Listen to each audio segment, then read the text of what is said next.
Good evening friends, నా పేరు Ravikumar. So నేను చెప్పే విషయాలు వచ్చేసి 10th ఈవినింగ్ మార్కెట్ అనేది నిఫ్టీ క్లోజ్ అయిపోయింది. సో మనకు మండే వచ్చేసి మళ్ళీ మార్కెట్ క్లోజ్ అవుతుంది. సో ఈ 2 days అనేది హాలిడేస్, అందరము కూడా ఎంజాయ్ చేస్తాము. సరే, మనము 9th మనం ఒక విషయం మాట్లాడుకున్నాం. ప్రతిసారి నేను మాట్లాడేది క్యాండిల్ స్టిక్ ప్యాటర్న్లో. సో ఒక్కొక్క క్యాండిల్ స్టిక్ ఏర్పడినంత మాత్రం ఏం జరుగుతుంది అన్నది కాదు. సో ఫర్ ఎగ్జాంపుల్ ఇక్కడ వచ్చేసి ఒక డోజీ ఏర్పడ్డది, లేదా ఇంకొక టైప్ ఆఫ్ క్యాండిల్ ఏర్పడ్డది, ఇంకొక ప్యాటర్న్ ఏర్పడ్డది, క్యాండిల్ ప్యాటర్న్. వీటి గురించి అయితే నేను చెప్పదలుచుకోలేదు ఫ్రెండ్స్. అవి అందరూ చెబుతూ ఉన్నారు. సో దాని గురించి నేను ప్రత్యేకంగా చెప్పాల్సిన అవసరం లేదు అని నేనైతే ఫీల్ అవుతాను. సో నేను చెప్పేది ఏమిటి అంటే, క్యాండిల్ స్టిక్ ప్యాటర్న్ని మనం కరెక్ట్గా కనుక స్టడీ చేయగలిగితే అది మనకు కొన్ని విషయాలు, కొన్ని చాలా విషయాలని కూడా మనకు చెప్తుంది. సో నెక్స్ట్ నేను ఏం చేయబోతున్నాను, మార్కెట్ ఎటువైపు వెళ్ళబోతుంది అనేది చాలా క్లియర్గా చెప్తుంది. 99% చెప్తుంది ఫ్రెండ్స్. 100% అని మాత్రం చెప్పలేను, ఎందుకంటే 100% అజంప్షన్ ఎవ్వరూ ఇవ్వలేరు. సో నేను చెప్పేదాను 99% మార్కెట్ అనేది అటువైపుగా ఖచ్చితంగా వెళ్తుంది. సో ఇక్కడ క్యాండిల్ స్టిక్ మనకి ఏమైతే చెప్తుందో అది మాత్రమే చేస్తుంది. కానీ మనకు దాన్ని స్టడీ చేయడము రానప్పుడు మాత్రమే అది వ్యతిరేక దిశలో వెళ్తున్నట్టు అనిపిస్తుంది. సో మనం కనుక కరెక్ట్గా స్టడీ చేస్తే కనుక క్యాండిల్ స్టిక్ ప్యాటర్న్ని మనకు చాలా క్లియర్గా చెప్తుంది. లాస్ట్ టైం మనం వచ్చేసి ఫ్రెండ్స్ ఇక్కడ ఒక సపోర్ట్ లెవెల్ పెట్టుకున్నాం 23,687. సో ఇక్కడికి వచ్చిన తర్వాత మార్కెట్ నెక్స్ట్ ఏం జరగబోతుంది, ఈ 23,687 అనే మార్కెట్ వచ్చేసి ఇప్పుడు నా ఉద్దేశం ప్రకారం అయితే మాత్రమే ఇది మళ్ళీ పైకి రావాలి. సో రావాలి అంటే ఎలా, ఇది మనకు మార్గం. సో రూట్ అయితే ఉంది, అసలు ఆ రూట్లో వెళ్తుందా వెళ్ళదా. ఇప్పుడు రైల్వే ట్రాక్ ఉంది, రైల్వే ట్రాక్ ఉన్నంత మాత్రాన ట్రైన్ రావాలని గ్యారంటీ ఉందా? రోడ్డు ఉంది, రోడ్డు ఉన్నంత మాత్రం బస్సు రావాలని గ్యారంటీ ఉంటుందా? కాదు. దానికి ఒక టైమింగ్ ఉంటుంది, దానికి అన్ని సెట్ అవ్వాలి, రావాలి. సరే, మన కాడ ఉన్నటువంటి ఏమిటో చూద్దాం ఒకసారి. సో మన దగ్గర ఏమున్నాయి, క్యాండిల్ స్టిక్ ప్యాటర్న్ మనం ఒకసారి క్లియర్గా స్టడీ చేద్దాం. సో క్యాండిల్ స్టిక్ ప్యాటర్న్ క్లియర్గా స్టడీ చేయాలంటే కనుక లాస్ట్ మూమెంట్లో ఏం జరిగింది అనేది మనకు కావాల్సినటువంటి మ్యాటర్. సో లాస్ట్ మూమెంట్లో ఏం జరిగింది చూద్దాం ఒకసారి. ఫస్ట్ ఓకే 4 రెడ్ క్యాండిల్స్ ఏర్పడ్డాయి. దాని తర్వాత వచ్చేసి ఒక గ్రీన్ క్యాండిల్ ఏర్పడ్డది. దాని తర్వాత మళ్ళీ ఒక గ్రీన్ క్యాండిల్ ఏర్పడ్డది. సో మరి ఇప్పుడు ఈ క్యాండిల్స్ మనకి ఏం చెప్తున్నాయి, ఈ క్యాండిల్ మనకేం చెప్తున్నది అనేది ఇంపార్టెంట్. సో నేను కొంచెం పక్కన గీస్తాను, ఎందుకంటే అక్కడ రాయడం వల్ల మనకి ఎటువంటి అది ఏం చెప్తుంది అనేది చదవలేకపోతాం. సో ఇక్కడ ఈ ఇండికేషన్, ఈ రెడ్కి ఈ గ్రీన్కు సంబంధించినటువంటి ఇండికేషన్ ఏం చెప్తుంది అంటే కనుక, ఏదైతే జరగబోతుందో దానికి, మీరు ఏదైతే ఒక విషయం ఉందో దానికి ఆపోజిట్లో, అంటే నేను మైనస్లో ఉన్నాను అని చెప్తుంది. ఓకే, మరి ఇది ఎటువైపు చెప్తుంది, అప్ సైడ్కు చెప్తుంది. అంటే ఏంటి, నేను ప్లస్లో ఉన్నాను. ఫస్ట్ క్యాండిల్ ఏమో మైనస్ అంటుంది, సెకండ్ క్యాండిల్ ఏమో ప్లస్ అంటుంది. సో ఈ రెండు మైనస్ ఇంటూ ప్లస్ ఏమవుతుంది, మైనస్. ఇది అందరికీ తెలిసినటువంటి మ్యాథ్స్. సో ఈ మ్యాథ్స్ తెలియని వాళ్ళంటూ స్టాక్ మార్కెట్లో ఎవరూ ఉండరు. ఎంత తక్కువ అయినా సరే ఈ మ్యాథ్స్ అనేది మాత్రం అందరికీ తెలిసే ఉంటుంది.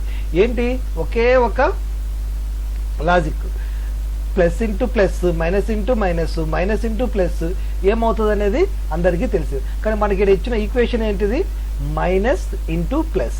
సో మైనస్ ఇంటూ ప్లస్ ఏం చేయబోతుందో చూద్దాం ఒకసారి మనము.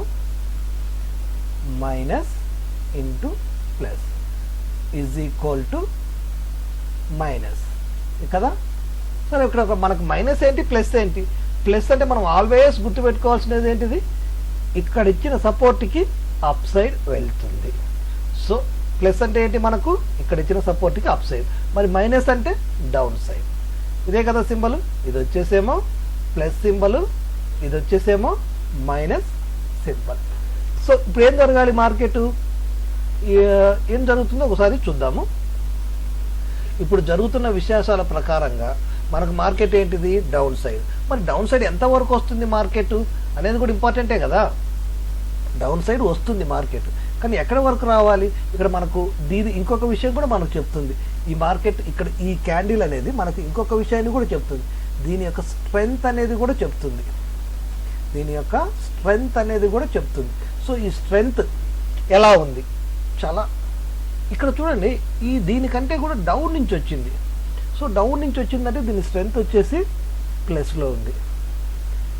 కానీ అదే విధంగా కనుక మనం చూసినట్లయితే కనుక ఇక్కడ ఇంకొకటి, ఈ బాడీ అనేది ఇంతవరకు పై వరకు లేదు, ఈ బాడీ అనేది ఇక్కడ పై వరకు లేదు. అదే పై వరకు ఉంటే కనుక బీభత్సం సృష్టిస్తుంది. సో కొంచెం తక్కువ ఉంది, కానీ విగ్ ఉంది. సో విగ్ ఉండడం వల్ల ఏమిటి, కొంత అనేది మాత్రం దాంట్లో పాజిటివ్ థింకింగ్ అనేది ఉంది.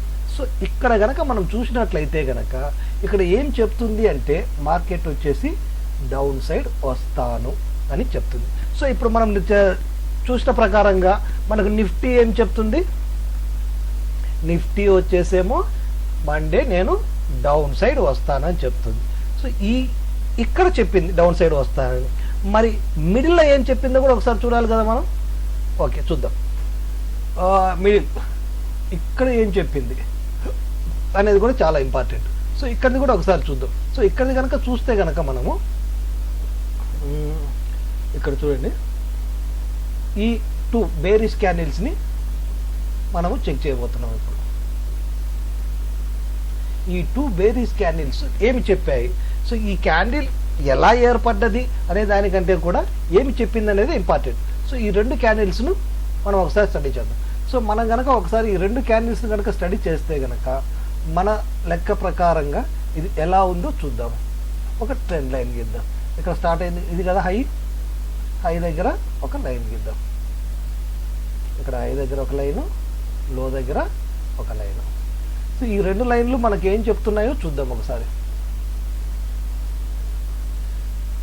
ఇలా 2 వేసిన తర్వాత మనకు ఒకదానికి ఒకటి ఉన్నటువంటి సంబంధాన్ని ఏ విధంగా చెప్తున్నాయో చూద్దాం.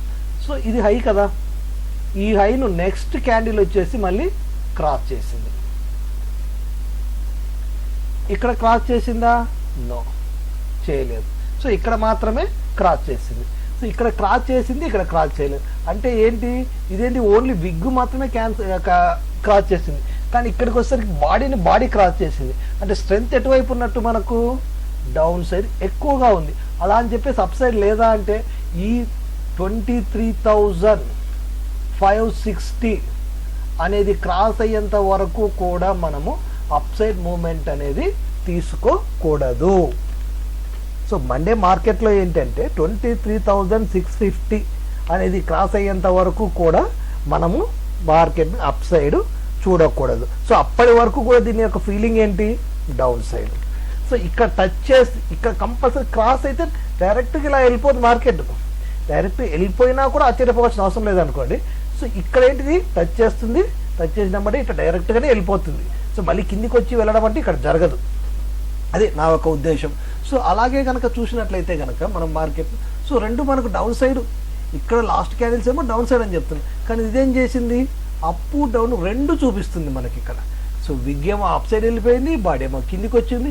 సో ఈ 2 చూపించడం వల్ల మనకేంటి ఇక్కడ మళ్ళీ ఒక కన్ఫ్యూజన్, ఇది ఎటువైపు వెళ్తుంది. సో మనం అప్ సైడ్ వెళ్ళాలి అంటే మాత్రము మనం రెసిస్టెన్స్గా ప్రస్తుతం ఏం తీసుకోవాలి, 23,650ని రెసిస్టెన్స్గా తీసుకోవాలి. అలా కాదు మనకు డౌన్ సైడే వస్తుంది అనుకుంటామా, ఈ పాయింట్లో ఎంత 360, 23,360ని చూడాలి. సో 360 కనుక దాటి సస్టైన్ అవుతే కనుక మార్కెట్ అనేది ఇంకా కిందికి వచ్చే అవకాశం ఉంది. సో ఈ 2 పాయింట్లను నిఫ్టీలో మనము అబ్జర్వ్ చేయాల్సినటువంటి విషయాలు. సో అలాగే బ్యాంక్ నిఫ్టీ కూడా ఏం చెప్తుందో ఒకసారి చూద్దామా. సో నిఫ్టీ చూసాం కదా, నిఫ్టీ అయితే ఇంతవరకు మనతో ఈ విషయాలు అనేది చెప్పింది. మరి నెక్స్ట్ బ్యాంక్ నిఫ్టీ అనేది ఏం చెప్తుందో ఒకసారి చూద్దాం. బ్యాంక్ నిఫ్టీలో కనుక మనం వస్తే, సో బ్యాంక్ నిఫ్టీ ఏం చెప్తుంది, మన కాడ ఉన్నటువంటి మొత్తం కూడా డౌన్ సైడ్ మనం ఏవైతే ఇంతకుముందు పెట్టుకున్నామో వాటిని అన్నిటిని కూడా దాటి కిందికి వచ్చేస్తుంది. సో ఇప్పుడు మన పరిస్థితి ఏంటి, లాస్ట్ది చూద్దాం ఒకసారి.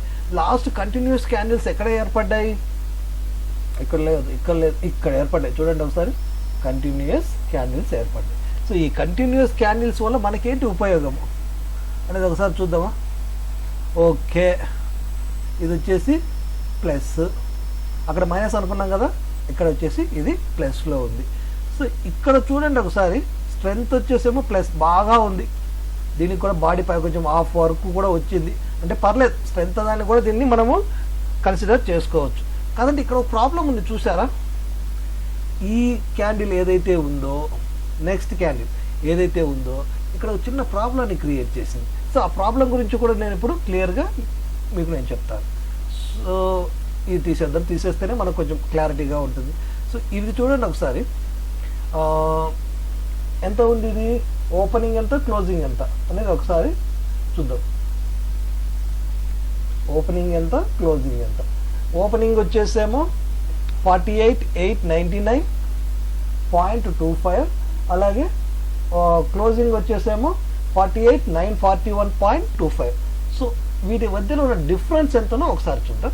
ఓకే ఫ్రెండ్స్, ఒకసారి చూద్దాం. ఓకే, మనకి మధ్యలో ఉన్నటువంటిది ఏంటిది, ఫస్ట్ది వచ్చేసేమో 48.99, సెకండ్ది వచ్చేసేమో ఇక్కడ చూడండి, మీరు పైన అబ్జర్వ్ చేయాలి, ఎందుకంటే ఈ లైన్ ప్రకారం ఇక్కడ చూడండి ఒకసారి 48.941.85 క్లోజింగ్.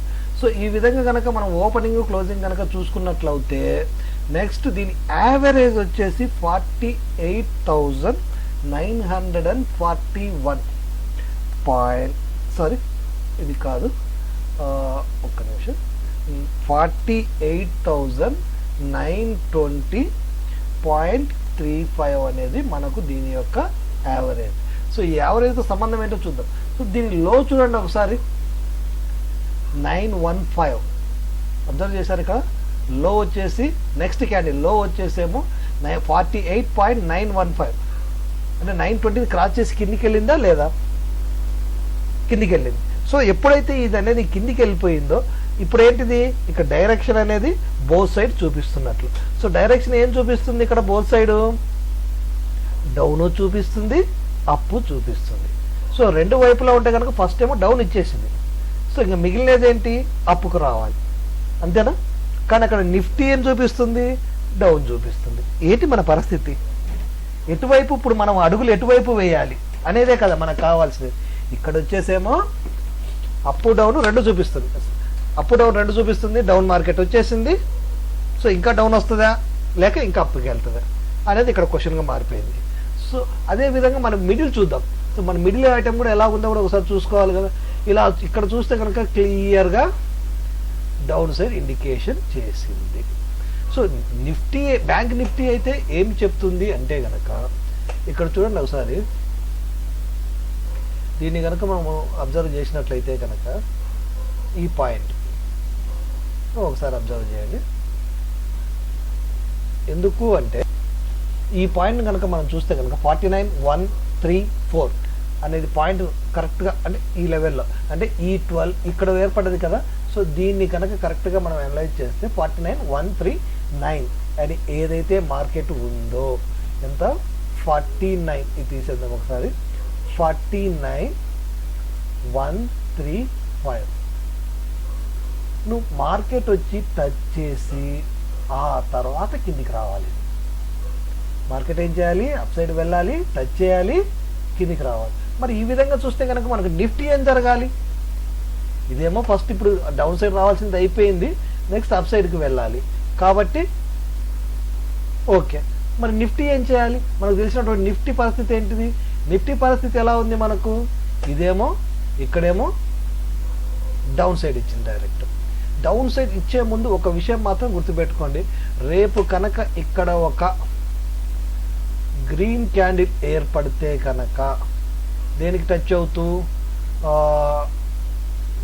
మీరు ఇంకొక విషయం, దీని ఈ రోజుటి క్లోజింగ్ ఏదైతే ఉందో దీన్ని టచ్ అవుతూ కనుక ఒక గ్రీన్ క్యాండిల్ ఏర్పడితే ఇది అనేది కిందికి వచ్చేస్తుంది. ఇక్కడ టచ్ చేసి ఎంత, ఈ లెవెల్ను టచ్ చేసి కిందికి వచ్చేస్తుంది. ఈ లెవెల్ కనుక ఉంటే కనుక, సో రెండు క్యాండిల్స్ ఈ లెవెల్లో ఉంటే కనుక ఇది అనేది మార్కెట్ మళ్ళీ కిందికి వచ్చేస్తుంది. అలా కాకుండా ఇక్కడ ఒక రెడ్డిష్ ఏర్పడి ఇలాగే మార్కెట్ ఉంది, సో దీని మూమెంట్ అనేది ఇంకా జరగలేదు, సో ఇలాగే ఉంది మూమెంట్ అనేది ఇంకా ముందుకు వెళ్ళలేదు. ఇక్కడ ఒక రెడ్ ఏర్పడాలి, మనకు రెడ్ ఏర్పడి ఇలా ఉంటే కనుక ఇది అప్ సైడ్ తీసుకుంటుంది. సార్ ఇలా కాదు, మనకు మార్కెట్ అనేది ఇంకా కింద రెడ్ ఏర్పడ్డది, పూర్తిగా కింద రెడ్ ఏర్పడ్డది. ఇప్పుడు ఏం చేస్తుంది మార్కెట్, సో ఈ డౌన్ అనేది స్టార్ట్ అయిపోయింది అనుకోవచ్చా. లేదు. ఇక్కడ టచ్ చేసేంత వరకు, ఈ పాయింట్ని క్రాస్ చేసేంత వరకు అయితే మాత్రము ఇది అప్కు తీసుకోదు. ఈ కింది నుంచి పైకి స్టార్ట్ చేసేంత వరకు ఇది అనేది అప్ సైడ్ తీసుకోదు. ఇది మనము గుర్తుపెట్టుకోవాల్సిన విషయం. సో మనకు ప్రకారంగా చూస్తే కనుక రేపు వచ్చేసేమో గ్యాప్ అప్ ఓపెన్ అవ్వాలి market. As per candlestick pattern ప్రకారంగా చూసుకుంటే కనుక మనకు మార్కెట్ అనేది వచ్చేసేమో గ్యాప్ అప్లో ఓపెన్ అవ్వాలి. గ్యాప్ అప్లో ఓపెన్ అయిపోయి డౌన్ రావాలి. ఇది యాక్చువల్గా క్యాండిల్స్టిక్ మనకు చెప్తున్నటువంటి విషయం. ప్యాటర్న్స్ మన క్యాండిల్స్టిక్ ఫస్ట్ మార్నింగ్ ఏం చెప్తుంది, అప్ వచ్చి అప్లో ఓపెన్ అయ్యి డౌన్కు రావాలి మార్కెట్ అనేది చెప్తుంది. సో అప్లో ఓపెన్ అవుతే కనుక మనకు బ్యాంక్ నిఫ్టీ టార్గెట్ ఉంది కదా, అక్కడ టచ్ చేసుకొని మళ్ళీ కిందికి రావాలి మార్కెట్. సో కిందికి వచ్చిన తర్వాత ఏం చేయాలి, ఇదనేది పెద్ద స్ట్రెంత్ కాదు కదా, ఈ రేంజ్ 300, 320, 300, 300 నుంచి మళ్ళీ అప్ సైడ్ వెళ్ళాలి. లేదా ఇక్కడికి వచ్చిన తర్వాత ఈ మార్కెట్ ఉంది కదా మనకు, ఇది ఉంది కదా ఒకటి. సో ఇదైనా సరే 360 అనేది 560 అనేది టచ్ చేసి పైకి వెళ్తుందా, లేదు ఇక్కడ టచ్ చేయకుండా కనుక కిందికి వస్తే కనుక మార్కెట్ ఇక్కడ దాకా వచ్చేసి ఇక్కడ నుంచి టచ్ చేయకుండా కిందికి వస్తే కనుక మార్కెట్ ఇలా వచ్చేసి మళ్ళీ అప్ సైడ్ తీసుకుంటుంది. అది ఎక్కడి వరకు తీసుకుంటుంది, మనకి ఇక్కడ ఒక టార్గెట్ ఉంది, మర్చిపోవద్దు ఎవరే కానీ. సో ఇక్కడ మనకు ఒక టార్గెట్ ఉంది, ఏంటిది 687. ఈ టార్గెట్ని ఎవరు కూడా మర్చిపోకూడదు. సో ఇది క్రాస్ అయితే కనుక 575 అనేది క్రాస్ అవుతే కనుక మార్కెట్ నెక్స్ట్ టార్గెట్ ఏంటి 687, 23,683 అనేది నెక్స్ట్ టార్గెట్. సో మనం బ్యాంక్ నిఫ్టీని సపోర్ట్ చేసుకుంటూ నిఫ్టీలో ట్రేడింగ్ చేసుకోవచ్చు. సో నేనైతే కనుక బ్యాంక్ నిఫ్టీ సపోర్ట్ చేసుకుంటూ, సో అదేం చెప్తుంది ఇదేం చెప్తుంది రెండు ఉంటేను కంపేర్ చేసుకుంటూనే మార్కెట్ అయితే చేయడం జరుగుతుంది. అది ఫ్రెండ్స్ మండేకి సంబంధించినటువంటి విశేషాలు. సో ఇంకా మీకు ఏమైనా డౌట్స్ ఉంటే కనుక నాకు కామెంట్ తెలియజేయచ్చు, లేదా నా నెంబర్కైనా కాల్ చేయొచ్చు. మీకు ఎవరికైనా సరే క్యాండిల్స్టిక్ నేర్చుకోవాలి, సో దాని గురించి అంటే కనుక మీరు నా నెంబర్కు కాల్ చేయొచ్చు. Okay friends, thank you.